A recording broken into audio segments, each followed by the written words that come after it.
Hi, it's Mark Kolke. Have you ever had one of those days where something happens? Somebody phones you and catches you off guard. They've got exciting news, or exciting to them.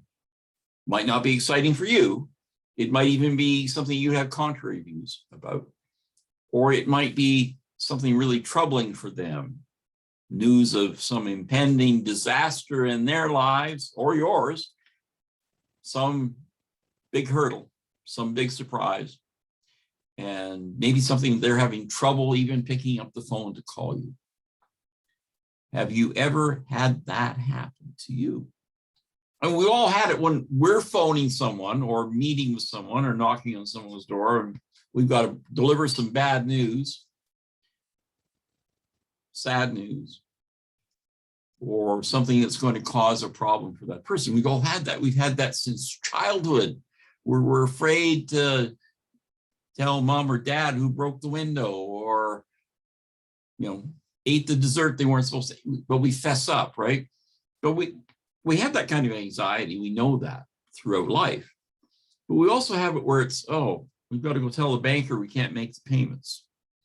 Or we have to, as I encounter in my work very often, we have someone who will call me up and they're just really frustrated because their business is at stake. And Mark, we didn't get the money. We can't complete the deal. We didn't get the financing. We can't do that lease or that purchase. Well, that's a normal thing for me as a professional in my industry to deal with and help clients work through. But it's never okay for them. It's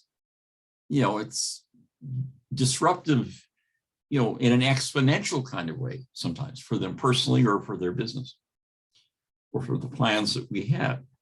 We also have this happen a lot with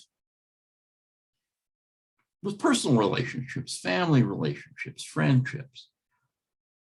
And sometimes I think we create more trouble than the trouble that already exists based on how we respond to things. And I've had this experience on both sides of the fence. But a number of years ago, I had a lesson taught to me, or rather that I got to teach to someone else, that I've told this story over and over again, and it's been helpful. To set the stage for you, I was in Toronto on a vacation that included a conference that my wife, Donna, was attending. This is my second ex-wife, for those of you who know me personally. So it was early days in that marriage. We were about a year in. We were on a vacation. We're in Toronto. She got a phone call and an email from a family member with a warning of, this is a secret. Don't tell anybody. You need some advance notice of this, but don't let on when you get the phone call that you know. Well, the news was that her son, David, 17-year-old son, David, 17-year-old dropout son, David, living at home with us, not going to school, unemployed, was going to be calling. He was going to be calling his mother to break the news.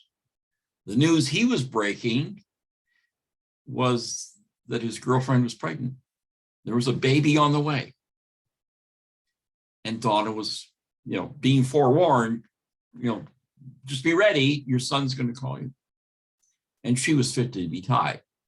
As you would imagine anyone would be in that situation, because you've got the emotions, oh my gosh, my children are having children that they're not prepared to handle. And, oh, wow, it's going to be a grandchild. So there are all kinds of conflicting emotions, and just the moment was very intense. And she said, what do I do? What am I going to do? How should I handle that? And I, as the wise, no, I wasn't wise, but I was on the spot. And I love to say or brag or write about this learning experience as if I deliberated long or called on the teachings of some important writer or philosopher or psychologist. I didn't. I just reacted within minutes. And I said, Here's what you do.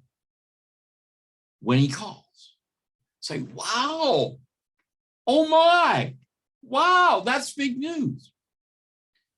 Tell me more. She took that advice, she did that. It diffused the bomb and allowed a productive discussion to ensue. It was kind of magical, and I came up with that. I'm probably not the only person who's ever come up with that kind of strategy for that kind of situation, but I did, and it worked.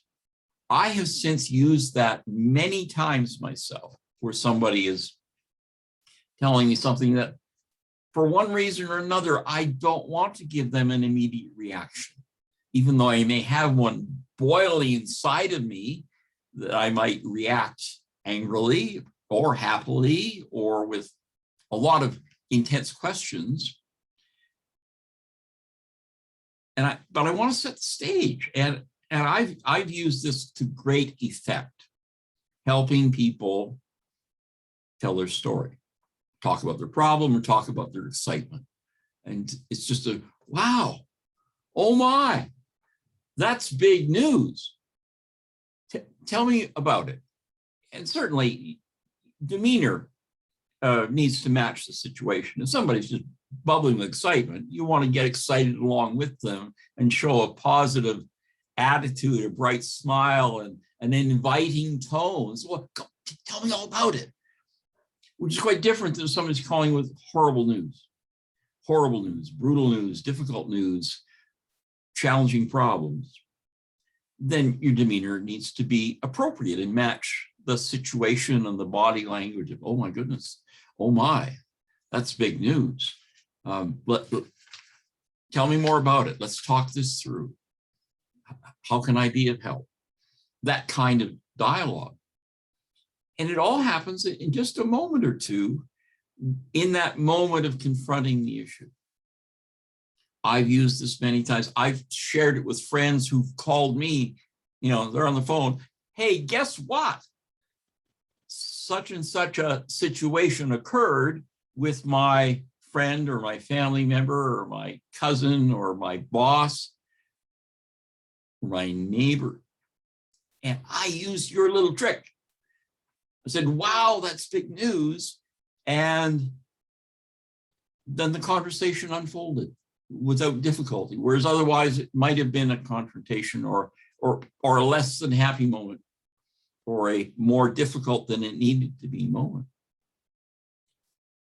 So there is some magic in that. I don't think this is profound enough that I should write a book about it, but I thought I should do a talk about it.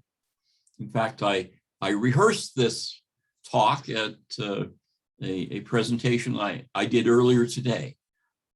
And I rehearsed it and recorded it a few days before, because I wanted to make sure I got all the elements of this in a cogent fashion that you, the listener, could appreciate how effective and simple this could be.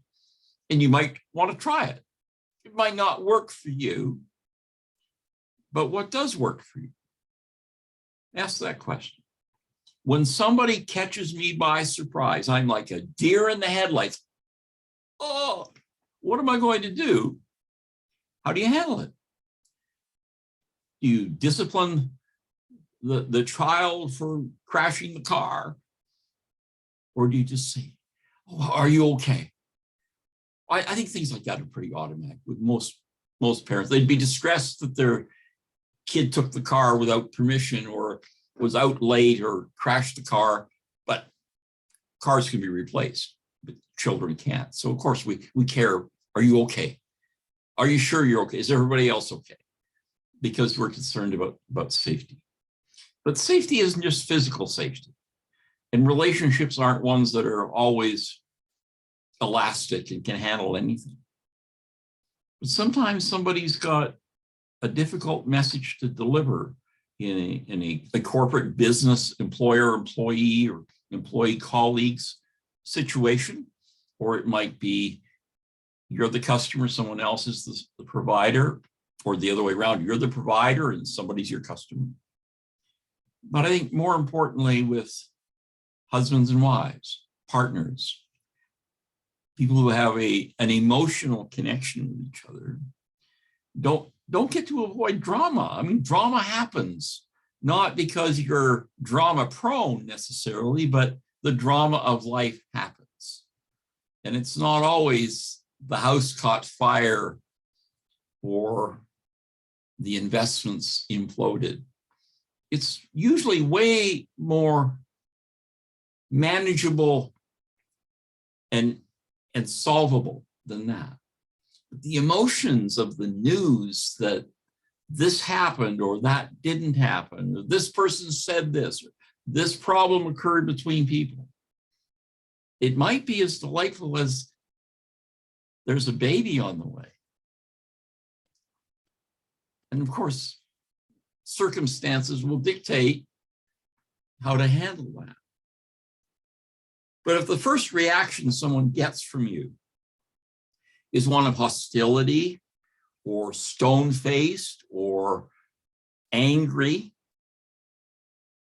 how anxious are they to talk to you? Well, they're afraid to talk to you. They need to talk to you. They need to tell you the bad news, that they can't approve your grant application, or that they can't be where you want them to be when you need them to be there. They can't do what you wanted them to do. Or there's something really big brewing, but it's a complete surprise to you, and it might scuttle other problems, but they got to tell you. So they're bringing both a problem and excitement, and somewhere in there, there's an opportunity to have things go well or to have things go badly. And where do we have the biggest problem in life where things go badly that we can't fix? It's not with the customer. It's not with a stranger or a neighbor where we can sort out, well, who is really going to paint the fence and who's really going to pay for the paint? I mean, those are minor things in life, but often they're very stressful as well. But the most important things are, parents with children, or children with their parents, spouses or wannabe spouses, boyfriend, girlfriend, use whatever label you want. These are the kinds of relationships where emotionally charged moments happen. And sometimes, in my experience, in the experience of others that I've recommended this technique, it's been not necessarily solved, but the tension diffused, the problem or conflict averted by simply saying, wow, that's big news. Try it the next time you have a moment of conflict, or even practice where it's maybe something minor, but somebody's got some news. Say, wow, that's big news, and see what unfolds. I think what you'll find is that when someone has something with a lot of gravity to it to talk to you about, and you respond with, oh, wow, that's big news. Tell me more about it. It's validating to them that you realize it's important. They have your attention. You are not putting up roadblocks of any kind. You want to know everything. You're not saying, how can I help? Or what do you want me to do to help? You're not getting into the minutia of it all. You're first saying, tell me more. Tell me more. How can I be helpful? And the other situation where someone is ebullient with, ebullient. I always have trouble pronouncing that word, but they're just effusive. They're bursting with something. They can't wait to tell you. And, what better way to deal with that than to give them a platform for it to be about them, for them to celebrate, to be joyous and say, because we say, wow, that's big news. Oh my, lots of changes there. Tell me all about it. And again, we set the stage for that person to shine, for them to have the floor, for them to explain the full magnitude of what is going on before we react at all. Because we haven't reacted, we simply ask them to tell more, but we do it in a tone, in a way that's not judgmental It's not putting up a roadblock. It's not challenging them on any of the information. It's not saying, well, what about this and what about that? Because we can all, get engrossed in something and throw back 100 questions at someone. And maybe they're questions that do need to be asked and answered. But give it a minute. Give them a minute. Give them 10 minutes. Give them the time they need to explain what's going on. And you can learn what's going on. And very often, the problem isn't as difficult to solve when people are calmly hearing and looking at all of the information to appreciate the depth and complexity of the problem. It's not a little thing usually, because why would somebody be all charged up about it?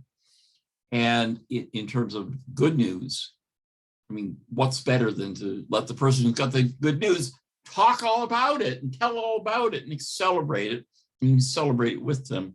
And I think they'll see you as a more trusted person to give good or bad news to, because you're excited to hear the good news and you're open to helping as much as you can to deal with the bad news. And that's really intimidating for a lot of people to talk to you. So I'll wrap this up now, and I'll leave you with the reminder that when you get that difficult call or that difficult knock on your door, somebody's got news, say, wow, that's big news. Have a good day.